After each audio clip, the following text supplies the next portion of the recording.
Yo, what's up mga kabutingting? Yan, good day po sa ating lahat mga kabutingting at welcome back sa ating munting channel. Yan na mayroon ako ditong home service na wall fan na electric fan. Ang brand nito ay Sharp at ang reklamo sa akin ng may-ari nito ay ayaw daw gumana. So, bago ko ito umpisahan mga kabutingting ay disclaimer lang. Lahat po ng video na ina-upload ko sa aking YouTube channel ay based lang po sa aking experience at hindi ako dito nagmamagaling. At yan, kung bago kang napadpad dito sa aking munting channel, baka pwedeng hilingin ko yung inyong pag-subscribe at pakipindot na rin yung notification bell at ilagay sa all para ma-notify ka pag mayroon akong mga bagong i-upload na video. So yan, ito yung ating umpisahan mga kabutingting at hahanda lang pala muna ako ng gamit. So yan, meron ako ditong gamit. Yan, ito yung ating iti-testing. Yan, ito yung ating isasaksak. Yung power cord, yan, nakasaksak na. Tapos, hilahin lang natin itong hilahan. Ayan, naka number 1 na, pero hindi umiikot yung LC. At wala ring ugong. Lagay natin sa number 2. Ganun pa rin, wala. Wala ding ugong. Lagay natin sa number 3. Yan, walang ugong. So, diretso tayo nito sa pinaka-motor niya, mga kabutingting. Tanggalin lang natin itong tornilyo na ito. May tornilyo dito para matignan natin kung malambot ba yung LC nito or matigas. Basta ito, wala itong power siguro dahil walang ugong. Yan, nandito pala tayo ngayon sa Barangay Upper Talisay mga kabutingting. Kahapon pa ito tumawag si sir. Kaso nasa sugod ako kahapon. Yun yung aking upload kagabi na napaka iksi lang sa kabaliktaran. Yan, ito yung ating ikutin. Yan, kung nakikita nyo, napakalambot. Tapos wala ding uga at mayroon din siyang play pagka ganunin mo. Pag ganunin mo naman, wala ding alog. Kung sabaga good na good. Kung makikita nyo sariwang sariwa pa. Pero ang alam ko, matagal na itong electric fan na ito dahil suki ko yung may-ari nito. Makalinis, talagang makalinis sila. Kaya laging malinis yung kanilang electric fan. At ito ang gusto ko pagka mag-repair ng ganito, malinis na. Ayan, so dahil ito ay walang power, so didiretso tayo dito. At ibababa ko lang yung aking tripod. Ayan. Tapos hilahin lang natin itong knob. Tulak natin sa Phillips screw. Kaso ay matigas, kagwang. Agay, matigas. Kuha tayo ng pantanggal nito. DIY, matigas. Hugutin. Ayan, meron na tayong DIY na pantanggal sa knob. Yan, kung magtatanong kayo kung saan ko ito nabili, ito ay binigay lang sa akin ng aking subscriber. So ito ay ating ikot-ikot lang hanggang sa umangat yung knob at matanggal. Yan, mega love shoutout sa inyong lahat mga kabutingting. Salamat sa inyong walang sawang suporta. At ganun din sa aking mga kaibigan sa YT. Yan, mega love shoutout sa inyong lahat. So tanggalin muna natin tong tornilyo sa likod. Yan. Ayun, napakadumi. Yung screen lang ang malinis. So ayan ay ating pagpagan. Tanggalin muna natin ito para mapagpagan natin lahat. Pati sa harapan ay mapagpagan din. So tanggalin muna natin tong dalawang tornilyo.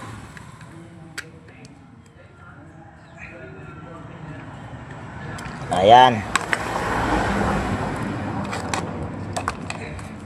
Tapos saka natin pagpagan. Okay, natabing pa yung aking kamerang kagwang.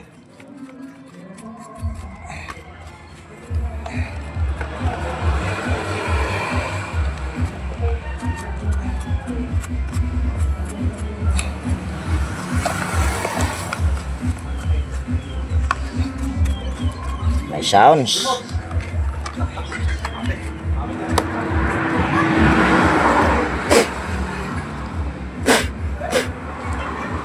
Ayan. So, ako mga kabutingting, hindi na ako magpakimik-kimi nito. Dahil pre-wheel na pre-wheel, oh. Kung ikutin mo, pre-wheel na pre-wheel. So hindi ako pag ganito pre-wheel na pre-wheel, hindi diretso na ako dito sa pagba-bypass. Pero kung sakaling hindi gagana sa bypass, saka ko na to i-check. Ito yung aking pamamaraan para siguradong marirepair ko. Binabypass ko. Kung babasihan ko naman yung power cord niya, napakaganda naman. So ito yung ating iba-bypass. Kuha tayo ng side cutter or gagamit tayo ng side cutter. Yan. Tapos balatan natin ito. Common ito, kulay puti mga kabutingting. Pagka ganitong modelo na electric fan na ayan model PG-W160M WH open parenthesis WH close parenthesis. Ayan, size nya ay 16 inches 40 cm 60 watts. Ayan na, hanggang doon lang. Basta pagka ganito puti ang common nito, kaya babalatan lang natin. Ayan. Yan, sa mga ayaw ng ganito mag-bypass, yan, pwede kayo dito. Pero ako, hindi ako naghalungkat dito, yan, sa mga dugtungan dito. Dahil, pwede tayo magka-disgrasya dyan. Maliban na lang kung may problema yung bushing, maganit siya, ayan. Minsan dito ako naghahalungkat nyan. Kaputol-putol pa yung cable tie, pero hindi ko na yan tatalian dahil may mga tali naman yan, ayan kahit maputol yung cable tie ay walang problema. So dahil common ito ay kulay puti, so puputulin na natin tong kulay puti. Huwag na natin pahirapan yung sarili natin. Yan. Yan, putol na. Tapos balatan natin. Yan, tapos dudugtungan lang natin ang wire ito. So ayan, meron na tayo ditong pandugtong. So ito ay ating dudugtungan lang. Kahit anong kulay na wire ay pwede. Dahil yung common nito kulay puti, tapos dinugtong ko ay kulay dilaw, so walang problema yan. Ayan, tapos lalagyan lang natin ito ng electrical tape. Yan, hindi electrical tape ilalagay ko dito, spaghetti na lang. Mas maganda ito kaysa electrical tape. Ayan. Okay. Tapos balutan natin ang electrical tape yan. Kuha tayo ng electrical tape. Ito. Para hindi pangit tignan. Actually, mayroon akong mga home service pa. Mamaya doon sa Paralan, kaso alauna pa. Mamaya pang alauna. Kaya maaga pa ngayon mga kabutingting. Yan, itong aking pamamaraan mga kabutingting, nasa inyo kung ito ay inyong gagayahin. Itong aking isinishare sa inyong kunting kaalaman, ano lang to, base lang to sa aking experience. Sabi ko nga ay base lang sa aking experience, at siyempre hindi tayo dito nagmamagaling dahil hindi naman tayo magaling. Mayroon talagang mga master nito. Ayan. Okay na yan, di ba? Maganda tignan. So, tanggalin lang natin itong capacitor.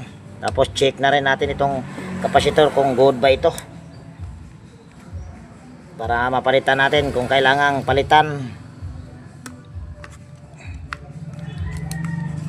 Yan. So, ito yung ating puputulin na. Itong capacitor na ito. Ayan. Check natin muna yung capacitor kung good pa ba ito.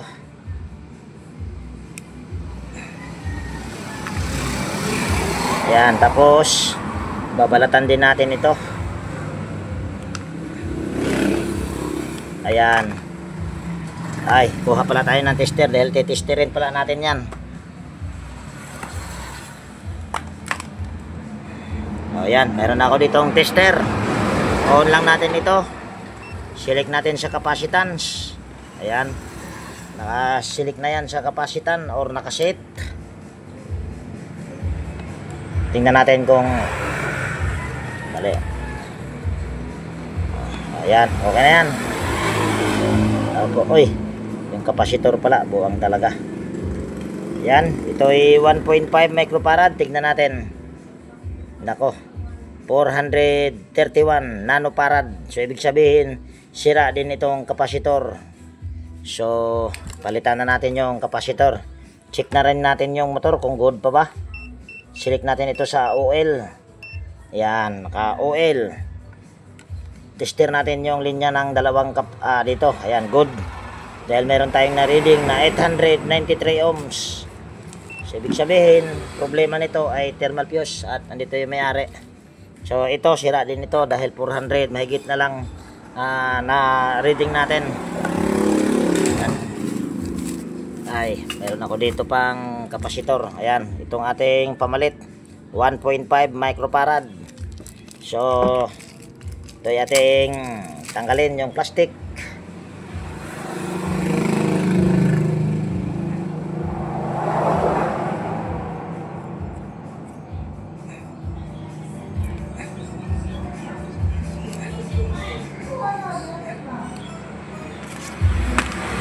Ayan, ito yung ating balatan. Ayan, tapos dugtong natin dito.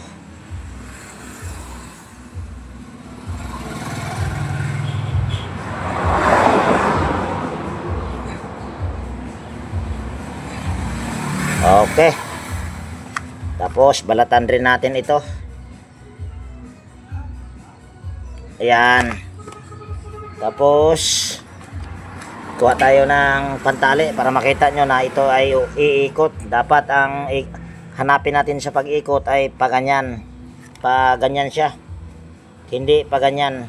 Paganyan ang ikot. Dahil nakatalikod tayo sa electric fan. So lalagyan ko lang ito ng tali. Ito na lang para makita nyo lang na umiikot. Ayan. Tapos saksak natin yung power cord. Tapos pihitin ko lang dito sa number 1. Ayan, naka number 1 na. Ayan o. Ayan, naka number 1 na yan. Steady lang natin. Tapos hanapin lang natin yung ikot na pakanan.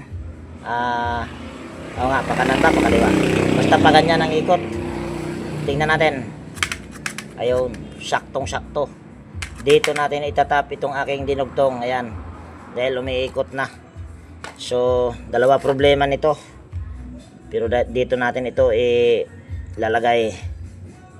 Ayan. Tapos putulin natin. Tapos dito natin ikakabit.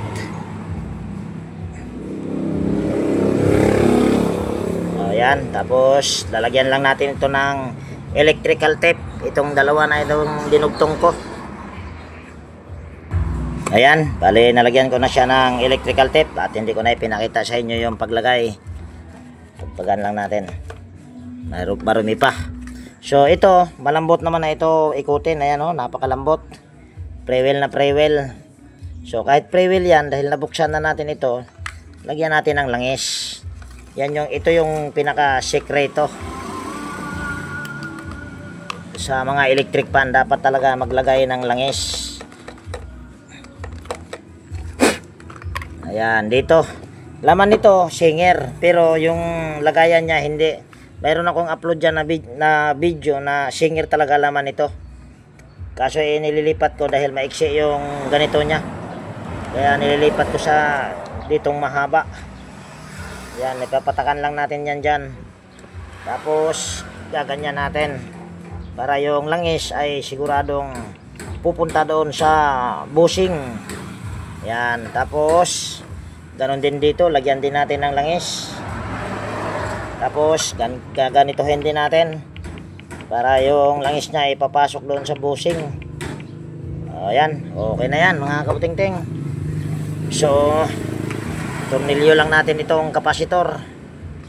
Yan, gagawin nyo lang itong, or gagayahin nyo kung gusto nyo gayahin. Siguraduhin nyo lang na pre-wheel yung shafting at walang alog yung bushing. Para sigurado.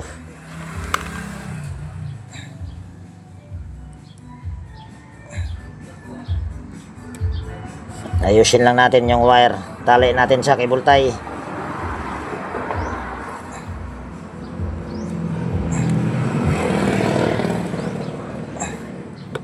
Oh, ayan. Okay na yan.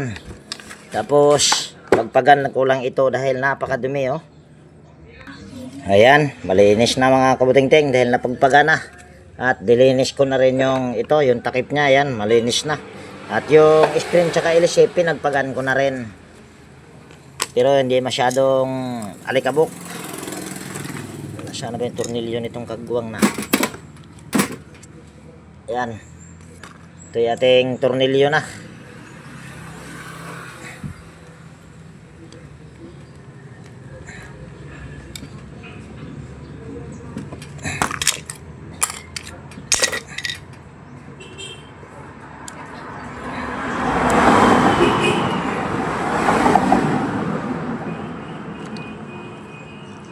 Ayan. Tapos ayan. Hindi pala kita ang kagwang. Yan, lagyan natin ng guard lock. Tapos LC. Tingin ko yung LC parang pinalitan na ito mga kabuting-ting. Parang ewan ko kung original niya pa itong LC na ito or hindi na. Tapos kabit natin ito kaso parang hindi na wala sa ayos. Dali, ayusin ko lang yung ano para diretso yung kanyang nakalagay na sharp. Sa bagay, pwede na rin. Okay na yan. Ayan. Tornilyo natin ito dito.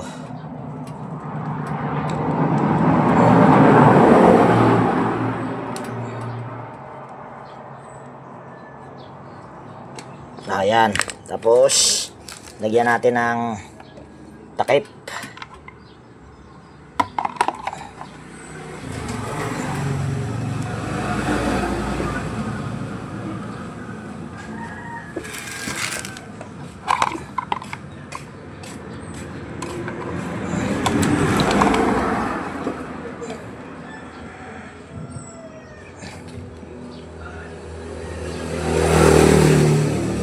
Hindi na makita yung butas mga kabuting-ting, kagwang na. Hindi maayos dahil ayan, okay na yan. Tornilyo natin.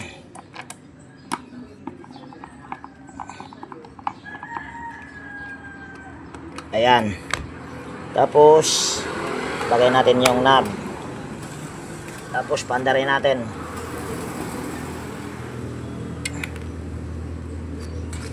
Ayan. Saksak natin yung power cord. Yan ay naka number 1. Tingnan nyo kung iikot ba kagad. Ayan, ikot na kagad.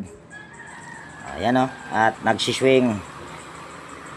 So, okay na siguro ito. Ipapatayin natin. Lagay natin sa number 2. Number 2. Tapos, hirap hilahin ah. Bakit para yatang matigas? Ayan, number 3. Patayin natin. Ayan, patay na. So, final testing natin na nakaharap ako. Ayan. Final testing natin mga kabuting-ting. Ayan, number 1.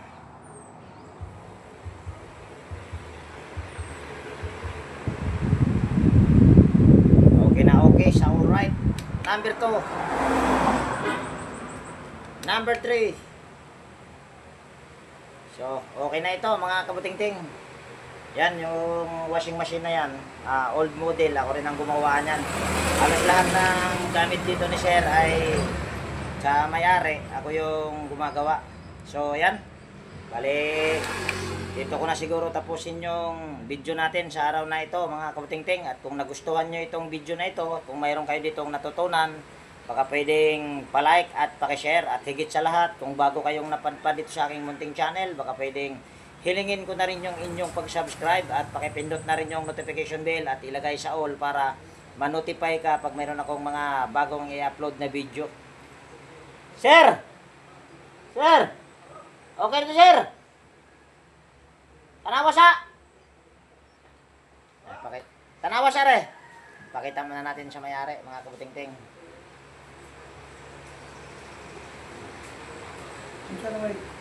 Sir, okay na? Piyos o busing. Piyos o kapasitor. Busing. Hinay na din ni si Ja. Lagi matujok gihapon. Ni kana mo na bitaw jaong. Ngana on bitaw gihapon. So ito yung may-ari, mga kabuting-ting, oh. So yan yung may-ari si Sir. Kaway-kaway sa diya, Sir. Ayun, oh.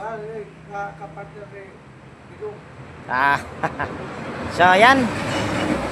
Okay na ito, mga kabuting-ting. So dito ko natapusin yung video natin. So yan, laging nag-iwan sa inyo ng ingat tayo palagi at God bless po sa ating lahat, mga kabuting-ting. Yan, bye-bye na po.